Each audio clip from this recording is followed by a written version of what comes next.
Hello, and thank you for listening to today's episode of JAT Cast, the official podcast of the Journal of Athletic Training. I'm your host, Luke Donovan.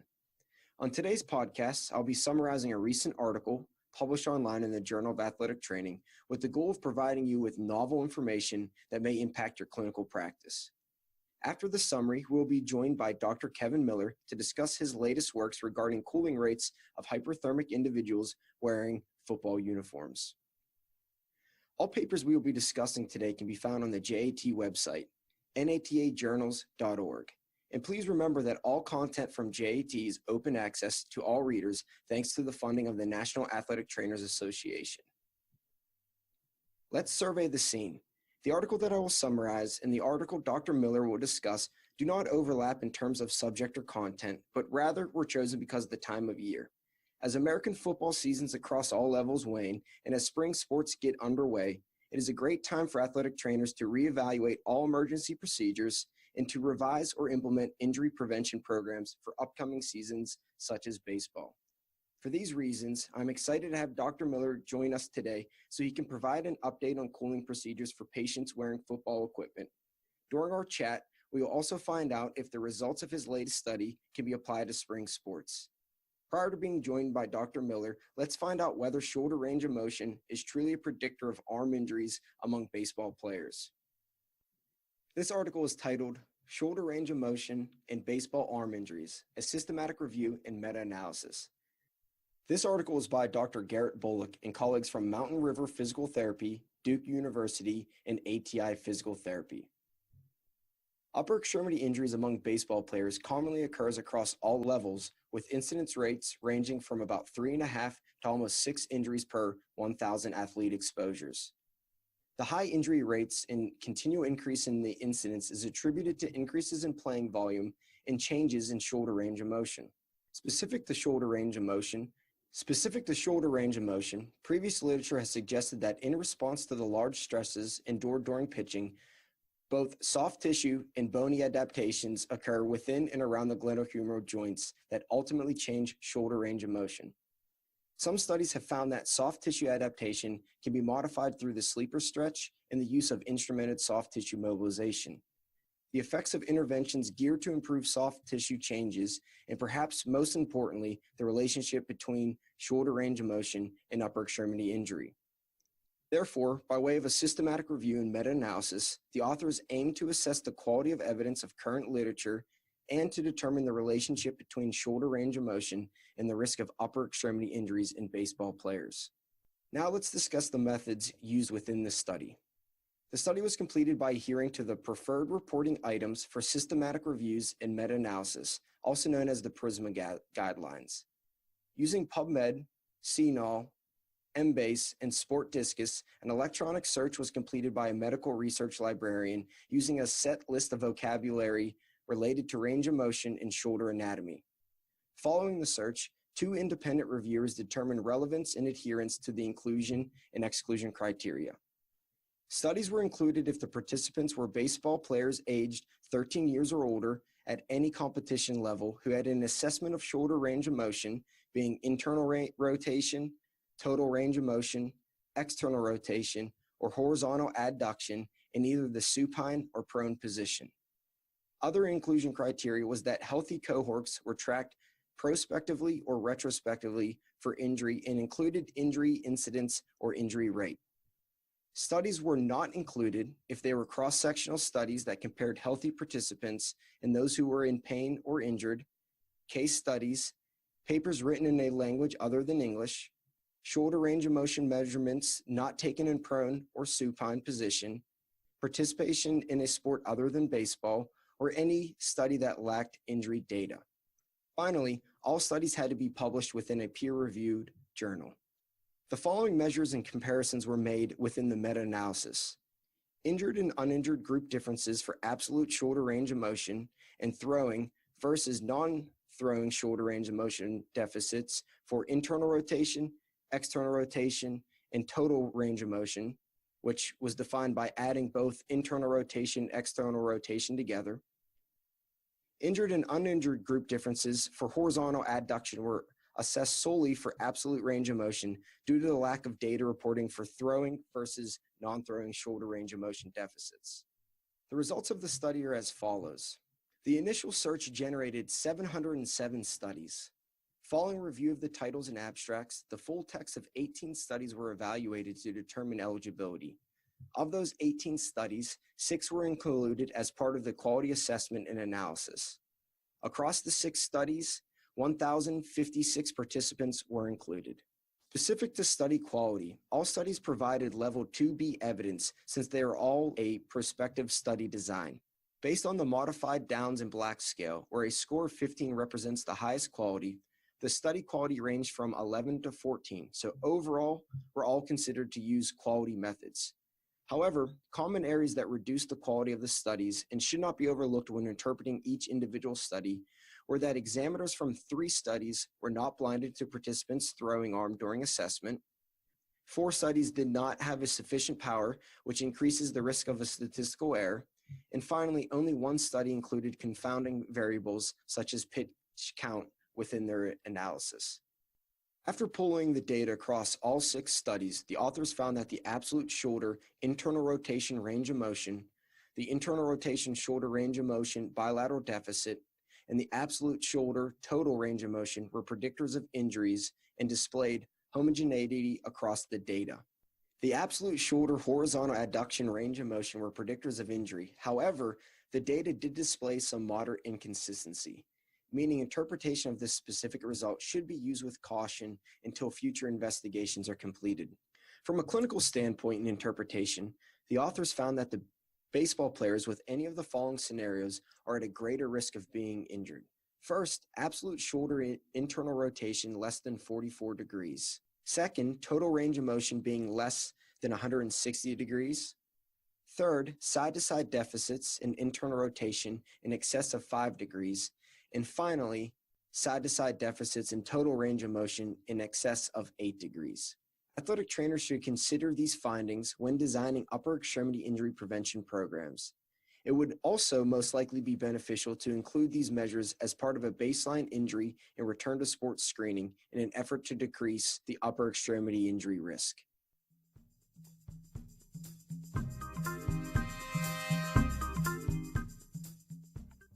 Now I have the pleasure of talking with Dr. Kevin Miller from Central Michigan University, who recently authored a paper titled Cooling Rates of Hyperthermic Humans Wearing American Football Uniforms When Cold Water Immersion is Delayed, which can be found at natajournals.org. Hi, Dr. Miller, and welcome to JATcast.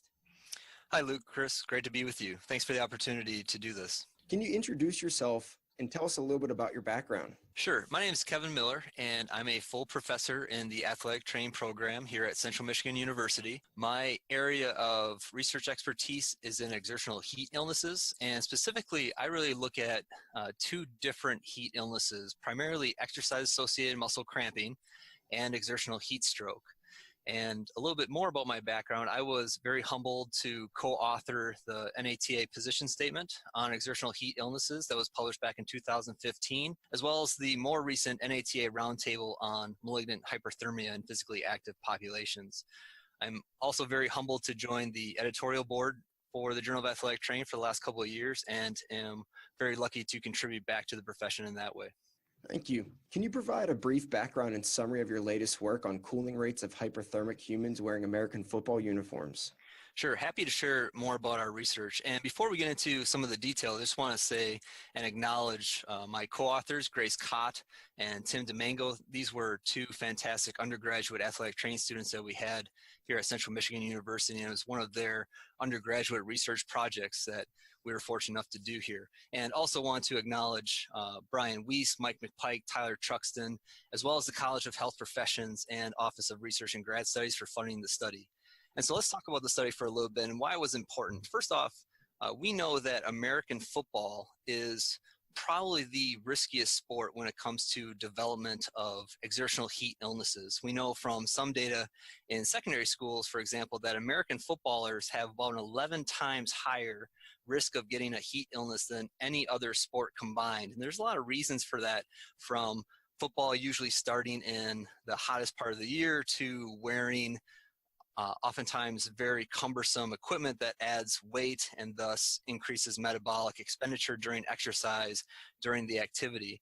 And so American football players are very much at risk of developing exertional heat illnesses, with the most severe being exertional heat stroke. And that would be one of the leading causes of sudden death in athletes. And in fact, the recent death of Jordan McNair at the University of Maryland kind of highlights the need for podcasts like this one to keep the discussion going, to keep the memory of these athletes that unfortunately pass away alive, as well as to help educate people about what we could do differently going forward so these types of tragic events never happen again. And so we continue to lose American football players to exertional heat stroke, so this type of research is vital.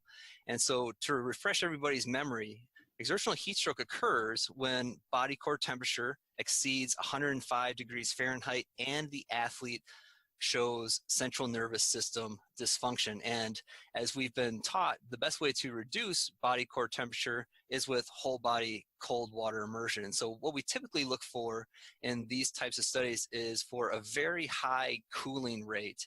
Usually we set that threshold right around 0.15 degrees C per minute. And we know that it's very important to get people immersed in cold water as quickly as we possibly can, because the number one thing that determines whether or not your athlete is going to live or die if they have exertional heat stroke is how long their internal body core temperature stays above 105 degrees Fahrenheit. So ideally, we would like to get their internal body temperature below 102 within about 30 minutes of symptom development. And so this is really where our study kind of was born. And so we dug into the literature and we found a study by Flores, Glenn Kenny, and Doug Casa that looked at what happens when you have varying treatment delays and then you immerse somebody in cold water. And what they found was, even with very long treatment delays up to 40 minutes, the cooling rate for cold water immersion was still excellent. But they had a little limitations. So first off, their subjects just wore some minimal clothing. They ran in a rain poncho to the point of near heat stroke. And we wanted to expand that research by looking at American football gear, because it's heavier, it covers more body surface area, and it really puts a stress on the body that's very different than if you have, say, a rain poncho on, you're wearing regular workout gear. So really, our study was meant to answer three questions. We wanted to know, when you wear an American football uniform and you delay cold water immersion by 5 minutes or 30 minutes, do you get a difference in how fast people cool?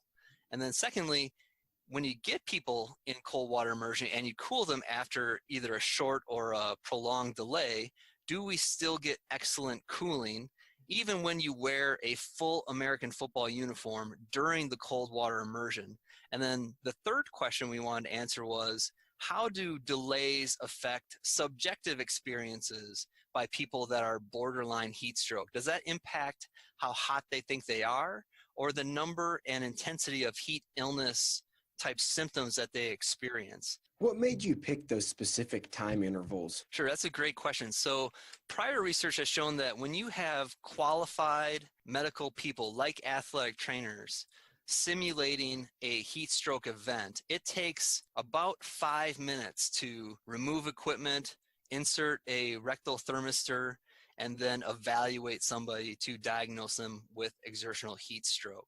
Whereas 30 minutes we chose because that is kind of the longest time we would like to see before we start to really worry about people having cell breakdown and possible long-term effects from having a high body core temperature. Can you describe the data collection process? Sure. So the methodology for this study was relatively simple. So we had 10 healthy, hydrated, physically active men come in on 2 different days. And we utilized what's called a crossover design for the study, where we used the same people, they came in on different days, and then we randomized whether they first got a 5-minute delay or a 30-minute delay when they did the study. So we had half of the men do the 5-minute day first, and then half the other subjects did the 30-minute day first in a counterbalance crossover design. And so after we checked their hydration status and took a couple of kind of baseline measurements. We had all of our subjects put on a full American football uniform, and then we put them in a heat chamber that was set to about 101 degrees with about 45% humidity. And then we had them exercise on a treadmill until their rectal temperature was borderline heat stroke. Specifically, 103.5 was the maximum value that our Humans Protections Board felt comfortable taking these subjects to. So we weren't able to get them to full heat stroke temperatures, which would be about 105 degree Fahrenheit, but we got them relatively close. And then once the subjects got to that 103.5 rectal temp, we had them sit in a chair in the heat with all of their equipment on for either 5 minutes or 30 minutes. And then after that delay in treatment, we had them remove their shoes, but then everything else stayed on for the football uniform, helmet included, and then they immersed themselves up to the neck in 50 degree Fahrenheit water. And we measured their rectal temperature before exercise, during the cold water immersion, and then even after the cold water immersion period. And we also asked them how hot they felt, what we would call thermal sensation. And we also asked them to rate the intensity and number of symptoms that were related to heat illness. And then after we cooled them to a rectal temperature of 37.75 or 100 degrees Fahrenheit, we took them out of the cold water bath. We made them sit in the heat again to kind of warm up for a safety protocol. And then we excused the subjects after that. Is there any limitations of the study or the study design that you would want the listeners to know about?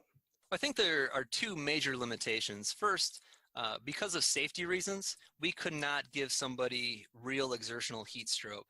And so we use a model that's very consistent in the literature where we have people exercise to borderline exertional heat stroke, but we didn't actually give people exertional heat stroke.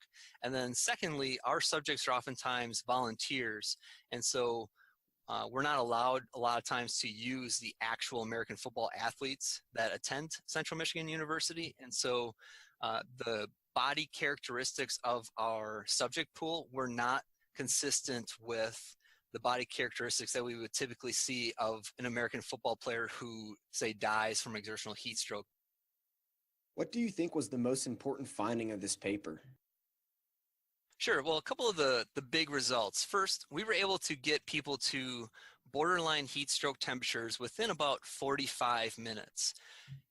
After the 5-minute delay occurred, what we noticed was rectal temperature actually rose a little bit. In fact, we got people to a rectal temperature very close to 40 degrees Celsius, which would be, again, very close to exertional heat stroke, but not quite meeting that definition of exertional heat stroke. And that's really normal. And that's a learning point for athletic trainers, because when you stop exercise, that blood flow that was once in the exercising muscle comes back to the gut upon exercise cessation. And so it's normal to see an actual increase in rectal temperature if exercise stops.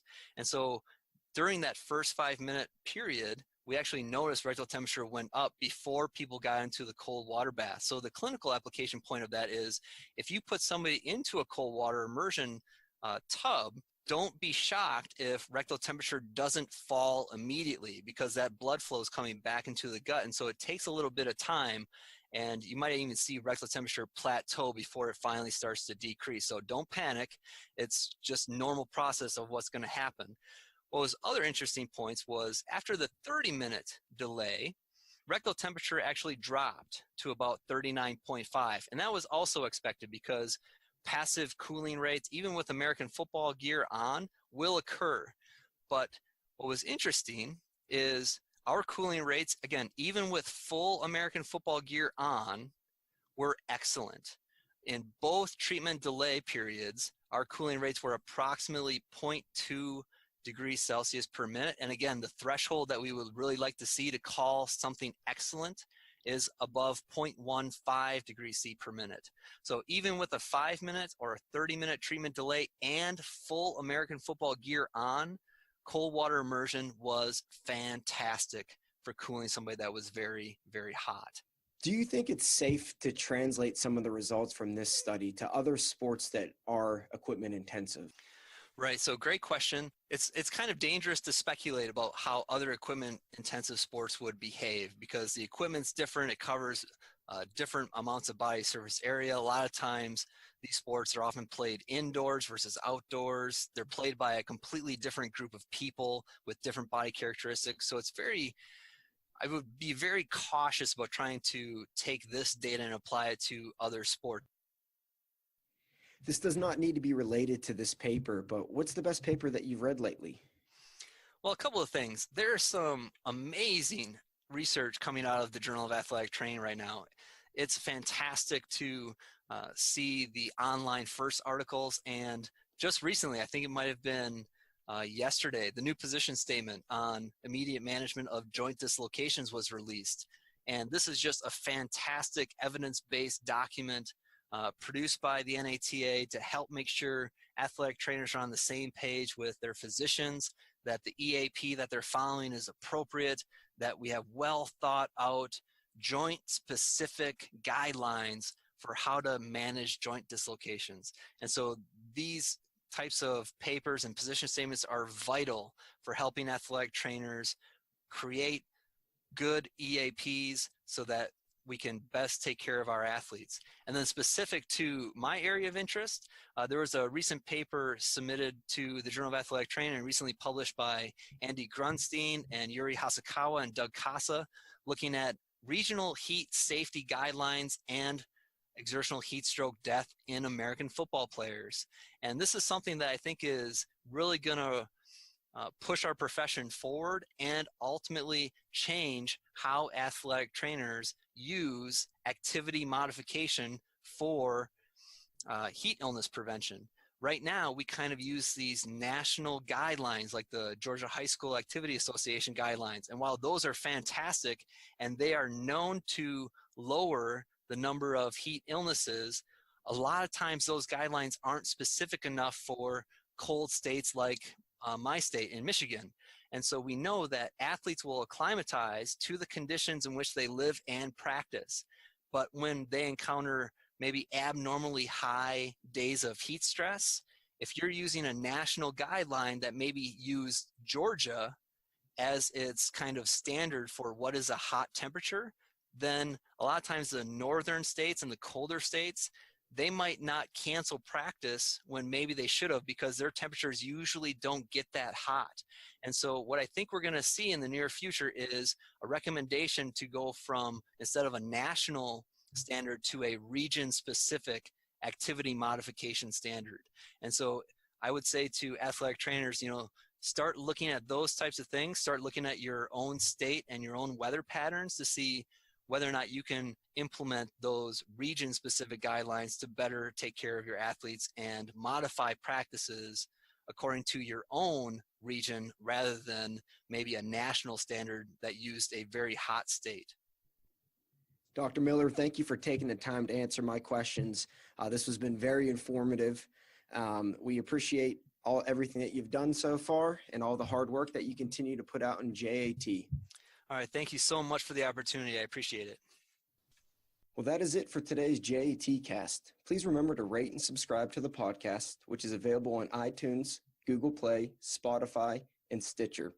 You can find out more information about upcoming podcasts and other JAT events on our Twitter, Facebook, and Instagram accounts at JAT_NATA. Thank you for listening and keep a lookout for next month's JAT Cast.